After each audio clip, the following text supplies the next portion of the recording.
இந்த வீடியோ நம்ம அதை பற்றி பார்க்க போகிறோம் அப்படின்னு கேட்டிங்கன்னா மைன்கிராஃப்ட் சீரிஸ் எபிசோட் 2. இந்த வீடியோ நம்ம அதை பற்றி பார்க்க போகிறோம் அப்படின்னு கேட்டிங்கன்னா முதல்ல வந்து இந்த பொருள்லாம் மேலே வைக்கணும். என்னடா என்னமோ பபுள் மாரி பறக்குது அப்படின்னு கேட்டிங்கன்னா ரோட்டன் பிளேஷை சாப்பிட்டு அங்கரை வர வச்சுட்டு என்ன பண்ணுறது. சரி விடுங்கலாம். இப்போ வந்து இந்த எல்லா பொருள் இருக்குல்ல, இந்த எல்லா பொருளும் எடுத்துட்டு மேலே நம்ம வீட்டுக்கு மேலே போய் வைக்கணும். வச்சுட்டு உங்களை பார்க்குறேன். ஓகே, எல்லா இடத்தையும் போட்டு ரீஸ்பான் மைன்லாம் செட் பண்ணிவிட்டு அப்படியே எல்லா பொருளையும் எடுத்துகிட்டு வந்து திரும்பி எல்லா பொருளையும் 2 ரவுண்டு வந்து எடுத்துகிட்டு போயிட்டு அதுக்கப்புறம் வந்து சாண்ட் கலெக்ட் பண்ண போனோம். நம்ம வீட்டுக்கு இன்னும் கிளாஸே போடல அப்படின்ட்டு கிளாஸை ஃபுல்லாக கலெக்ட் பண்ணியிருந்தாங்க. சாண்டை 2.5 ஸ்டாக் கிட்ட வந்துச்சு. அப்புறமே பாருங்கள் அப்படியே மைண்ட் பண்ணிகிட்ருக்கேன்.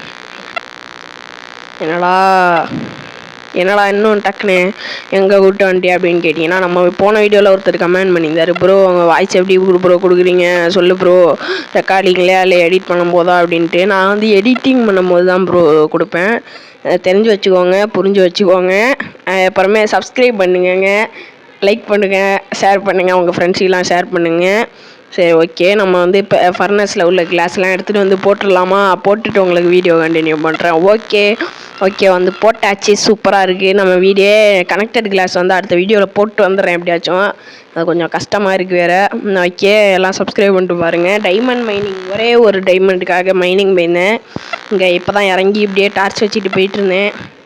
அதை உங்களுக்கு ப்ரூஃப் பண்ணும் அப்படின்றதுக்காக அப்படியே காமிச்சேன்.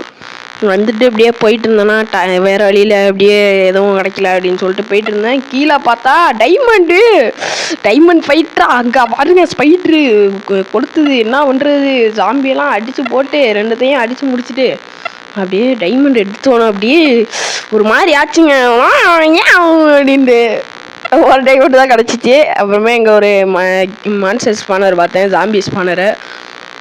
அப்படியே ஜாம்பி எல்லாத்தையும் அடித்து முடிச்சுட்டு அப்படியே அந்த ஸ்பானரை உடச்சி உள்ள மறந்துட்டேன். அப்புறமே டார்ச் நம்மளுக்கு வேணும் அப்படிங்கிறதுக்காக எடுத்தேன், அதை காமிக்கல உங்களுக்கு. அப்புறமே அப்சீடியன் மைன் பண்ணுறதுக்காக வந்தேன். 2 hours, அதாவது நான் 2.5 மணி நேரம் மைன் பண்ணிக்கிட்டு இருந்தேன் கைஸ். ஆனால் வந்து 2 மணி நேரம் தான் காட்டுனுச்சு. ஓகே, அப்புறமே செத்துட்டு வந்துட்டேன். அப்படியே 20 அப்சீடியன் கலெக்ட் பண்ணிட்டு வந்து அப்புறமே ஃப்ளின்ட் எடுக்கிறதுக்காக கிரேவில் 10 நிமிஷம் போட்டு அப்படியே எடுத்து, என்னடா வீடியோ 3 நிமிஷம் தான் இருக்குது அப்படின்னு கேட்டிங்கன்னா உண்மையிலே சொல்கிறேன், இந்த வீடியோவுக்கு 2.5 மணி நேரம் ஆச்சு கைஸ். ஓகேங்களா, இப்போ நெதர் போயிட்டு அப்படியே வீடியோ முடிச்சுருவோம். ஓகே, நெதருக்குள்ளே வந்தாச்சு. அடுத்த வீடியோவில் வந்து என்ன பண்ணலாம் அப்படிங்கிறத கமெண்டில் சொல்லுங்கள். நெதருக்கு போகலாம் அப்படின்னு தான் பிளான் பண்ணியிருக்கேன். ஓகே, நம்ம கேஸ் சவுண்டு கேட்குது, இங்கே தான் இருக்குது. நல்ல வேலை, அப்படியே போர்ட்டலில் உடச்சிடாமல் எப்படியோ சேவ் பண்ணிட்டேன் கைஸ். ஓகே கைஸ், அடுத்த வீடியோவில் பார்க்கலாம். இந்த வீடியோ அவ்வளோதான். அடுத்த வீடியோவில் வந்து சீக்ரெட் பேஸ் அண்ட் நெதர்க்குள்ளே என்ட்ரு ஆகும். இந்த வீடியோ பிடிச்சிருந்தா லைக் பண்ணுங்கள், ஷேர் பண்ணுங்கள், சப்ஸ்கிரைப் பண்ணுங்கள், கூட உங்கள் ஃப்ரெண்ட்ஸுக்கு ஷேர் பண்ணுங்கள். அடுத்த வீடியோவில் பார்ப்போம் கைஸ், பை.